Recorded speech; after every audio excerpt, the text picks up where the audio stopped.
n'est pas ivoirien? Est-ce que c'est le procureur? Donc, il faut arrêter. Il faut arrêter. Il n'y a aucune loi qui dit que le juge n'est pas compétent pour trancher sur une question de nationalité. Il n'y a aucune loi qui le dit. Et d'ailleurs, personne ne conteste la nationalité de M. Thiam.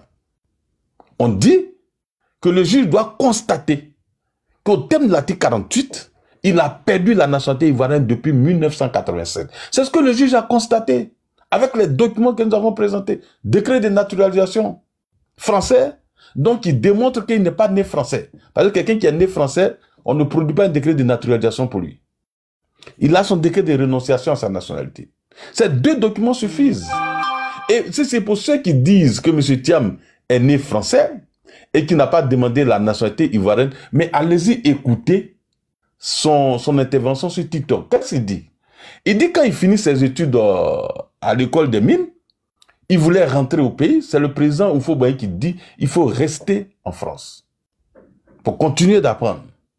Et lui, maîtrise très fâché, il rentre et il informe son père. Il était tellement fâché en disant mais tous mes frères ont fait des études, ils sont rentrés, mais on veut que le président Houphouët-Boigny veut que je rentre, il reste ici. Et donc quand il est resté, après il avait un problème de papier. Il y avait un problème de documents. Et donc les autorités françaises cherchaient une solution. C'est ainsi qu'ils le naturalisent. Donc ils ont menti à plusieurs reprises.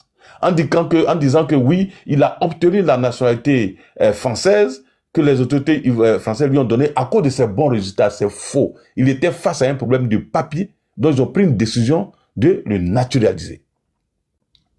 Deuxièmement, il a fait la demande. Or, ses avocats ont voulu faire croire qu'il n'a jamais fait la demande, qu'il n'a jamais rempli de formulaire. C'est faux. Et devant le juge, ils ont tenté de dire ça, que oui, il n'a jamais fait la demande de la nationalité. Il vient de dire, lui-même de sa propre bouche, qu'il a rempli le formulaire et en remplissant le formulaire, il a mis au niveau des informations concernant son père ivoirien français. Mais comment quelqu'un qui est si intelligent remplit un formulaire en disant un formulaire de naturalisation, en écrivant lui-même de sa propre main que mon père est ivoirien français. Depuis quand dans ce monde, quelqu'un qui a une nationalité, on remplit un formulaire pour qu'il soit naturalisé? Si. Mais il faut que ces gens-là, peut-être ils ont perdu quelque chose dans leur esprit, quoi. Mais ils pensent que tous les Ivoiriens sont des idiots. Moi, mon fils qui est ivoirien, si demain, lui, soit il est né aux États-Unis, demain il rentre en Côte d'Ivoire.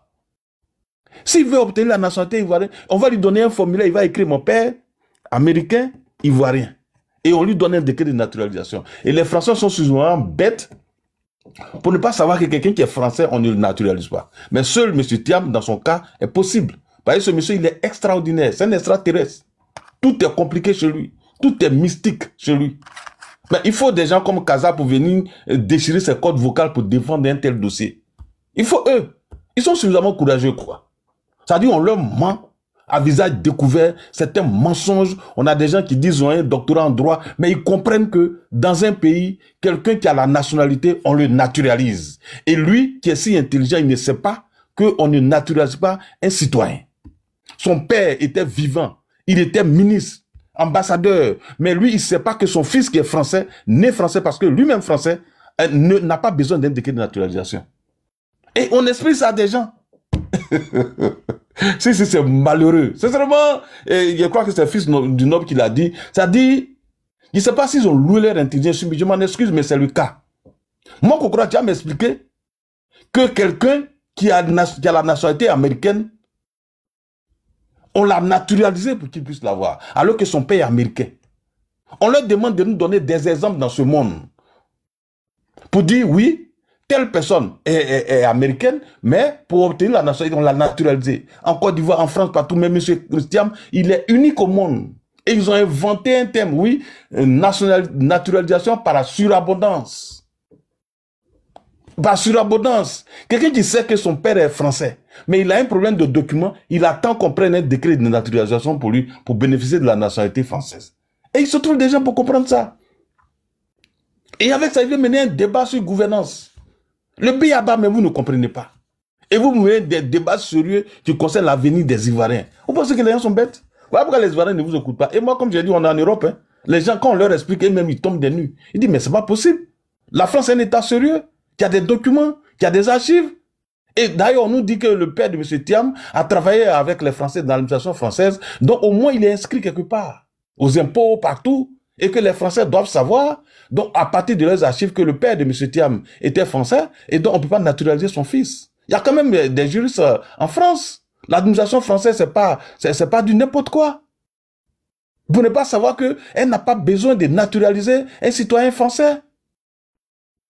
Expliquez-nous comment quelqu'un qui est né français, il peut être naturalisé français. Moi, je vais attendre le juriste du PDCI qui avait nous expliquer ça.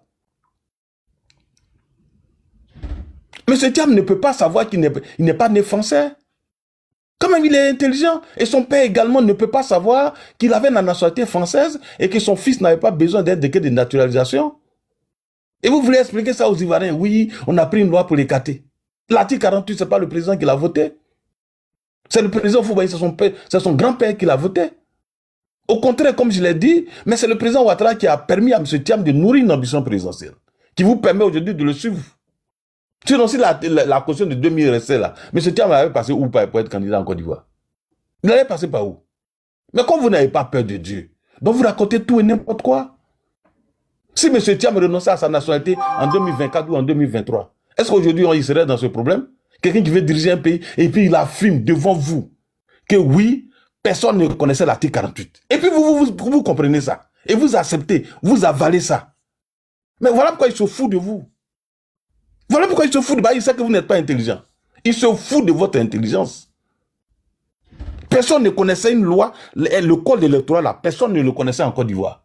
99% des enfants des Ivoiriens ne le connaissent pas. Et je trouve des gens pour soutenir ça.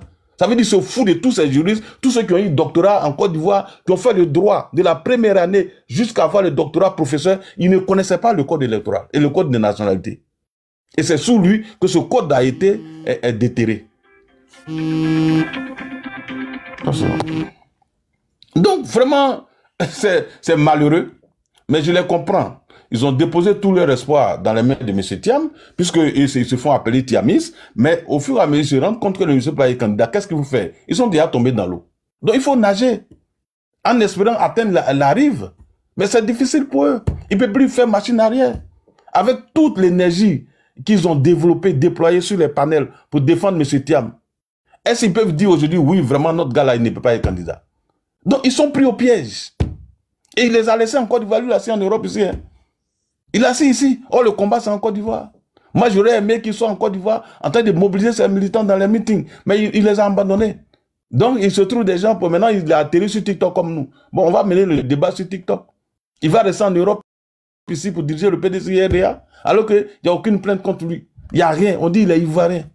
À partir du moment où il a renoncé, nous-mêmes, on dit on n'a pas besoin de le réintégrer.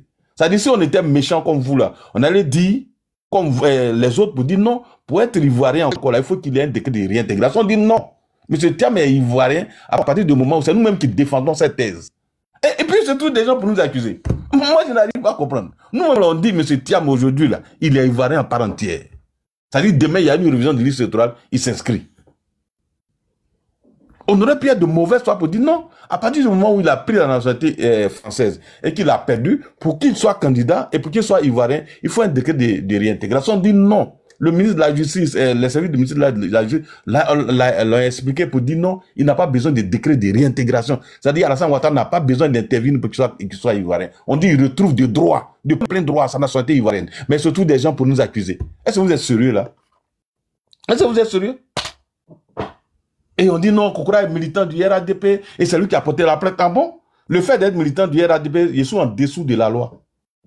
C'est-à-dire je n'ai plus le droit d'agir devant la justice dans le cadre du contentieux de la liste électorale. C'est-à-dire demain, tous les militants du RADP, si on trouve que quelqu'un n'a pas le droit d'exclure, nous on est interdit de saisir la commission de travail indépendante. Mais vous avez le droit de le faire. C'est vous qui demandez la radiation de 2 millions de personnes, de 6 millions de personnes, parce que pour vous, ils ont des illégalités sur leur nom. Mais nous, on n'a pas le droit de faire la même chose. Il faut arrêter à un moment donné. Il faut arrêter. Il faut arrêter. Vous n'avez pas plus de droits que les autres. Hein? C'est parce qu'on est RADP que vous allez nous complexer. Moi, j'ai agi en toute connaissance de cause. Et j'en suis fier, très heureux. Voilà, d'avoir agi ainsi. Ma conscience est libérée. Je ne me suis pas cassé la nuit pour aller mettre Blanco sur le nom de M. Thiam. J'ai saisi le mécanisme. J'ai porté plainte devant la commission des travail indépendants. J'ai été débouté et j'ai saisi le tribunal au thème de l'article 12. Et il y a eu débat. Il y a eu son conseil. Il y a eu mon conseil. Et le débat a été tranché. Alors, moi, je m'en félicite. Si j'avais été débouté, j'allais accepter. Mais vous, quand vous êtes débouté, vous n'acceptez pas, c'est une manipulation. Alors que vous ne démontrez pas que c'est... On vous met au défi de nous démontrer que le père de M. Thiam était français. Aucun document. Voilà quelqu'un qui a été ministre, ambassadeur, mais qui n'a conservé aucun document. Pas un petit bout de papier pour dire, voilà, mon père est français, voilà sa carte consulaire, voilà son passeport français, voilà son certificat de nationalité français, voilà un document qui prouve que mon père est français. Notez quelque part. Mais il n'y en a pas. Et on nous sort un registre européen. C'est ça qui va démontrer que le père de M. Thiam était français. Il faut arrêter à un moment donné. Il faut arrêter. Nous ne sommes pas tous des idiots, hein, ça, je vous l'ai dit. Nous sommes intelligents. Peut-être vous pensez que M. Thiam est plus intelligent que vous, mais je suis désolé, je respecte son intelligence, mais il n'est pas plus intelligent que tous les Ivoiriens.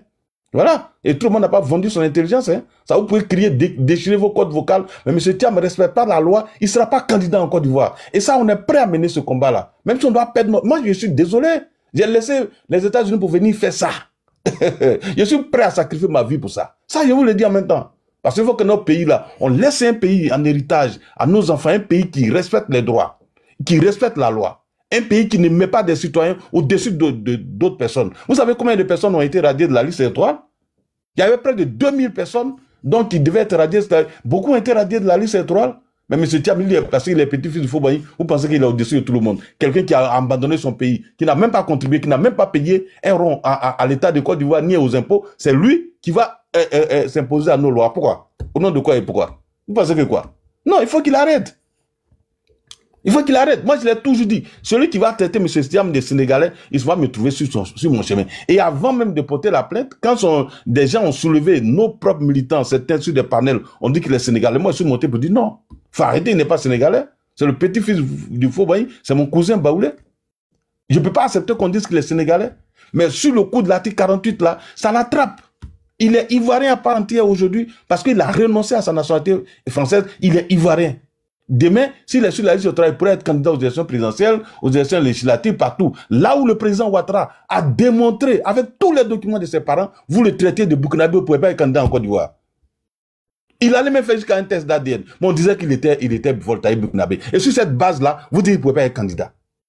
Or, vous n'êtes même pas arrivé à démontrer un seul papier que Ouattara était Burkinabé, ni Voltaï. Mais sur des légendes. Oui, son père a été chef du village ici. Est-ce que être chef du village dans un village là, c'est un lien juridique? Est-ce que ça fait de la personne qu'on appelle attachée à la nationalité de ce pays? Mais vous avez empêché le monsieur d'être candidat ici. Et aujourd'hui, on vous demande un seul petit papier. On dit, mon frère, renonce à ta nationalité française et puis tu es candidat. Il ne le fait pas et puis vous venez accuser les autres. Si ce n'est pas préparé, ce n'est pas notre faute. Si ce n'est pas préparé, ce n'est pas notre faute. Alors que vous avez fait des choses dans ce pays contre des gens. Ouattara ne peut pas être candidat. Il va présenter, on dit, il va présenter 10 certificats de nationalité. Chaque jour, il ne sera jamais ivoirien. Vous l'avez dit dans ce pays-là. Vous l'avez dit dans ce pays-là et vous allez donner des leçons aux autres aujourd'hui. Mais il faut arrêter. Si je n'avais pas porté cette plainte comme je t'aime, mon âme allait souffrir.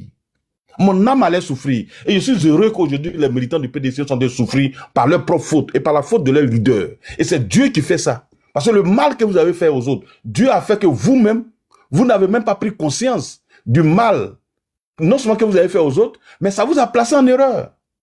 M. Thiam renonçait à sa nationalité en 2024, avant la liste électorale, il aurait pu être candidat aujourd'hui. Mais c'est Dieu qui a fermé ses yeux.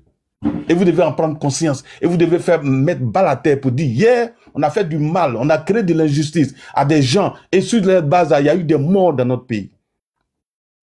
Vous faites pardonner. Mais tant que vous n'allez pas faire ce mea culpa là, vous allez continuer de souffrir comme ça. Et vous allez mourir dans l'opposition. Ça, je vous l'ai dit. Hein? Je vous l'ai dit. Bah, si vous comptez sur les blancs là, c'est mort. Voilà. Fini ça. Le mensonge, il est terminé. Et mais pour une information que je vous donne capitale, M. Thiam a décidé de ne même plus parler sur les chaînes étrangères. Il a décidé de ne plus passer dessus. Pourquoi il nous laisse passer? Pourquoi il donne la parole aux autres? Voilà un dictateur en puissance. Quelqu'un qui n'est même pas co-président, il menace de poursuivre ses concitoyens parce qu'il aurait diffamé. Vous savez combien de fois Bédi a été diffamé dans ce pays? Vous savez combien de fois Laurent Gbagbo même est diffamé dans le pays? Vous savez combien de fois Ouattara a été diffamé? Même au pouvoir, on le diffame, on le traite d'étrangers. Mais vous avez vu Ouattara porter plainte contre quelqu'un un jour. Il faut arrêter. C'est un dictateur. C'est un dictateur en puissance. Il faut le lui dire. Ce monsieur n'est pas un homme, un leader qui peut diriger un pays. Aujourd'hui, regardez au PDC. Ceux qui nous parlent de démocratie et de candidats. Au PDC, il a eu quel candidat en face? Pour être président, vous avez radié tout le monde. Akosi Bengio, radié. Dikawe, radié. Le ministre Koumé Kofu, radié. Il allait avec Yassé. Un autre, vous qui parlez de KKB. Mais nous, au moins, là, en 2020, là, Bédi était candidat. Hein. Sa candidature a été validée. Afin sa candidature a été validée. Donc, ce n'est pas nous qui avons choisi KKB. Hein.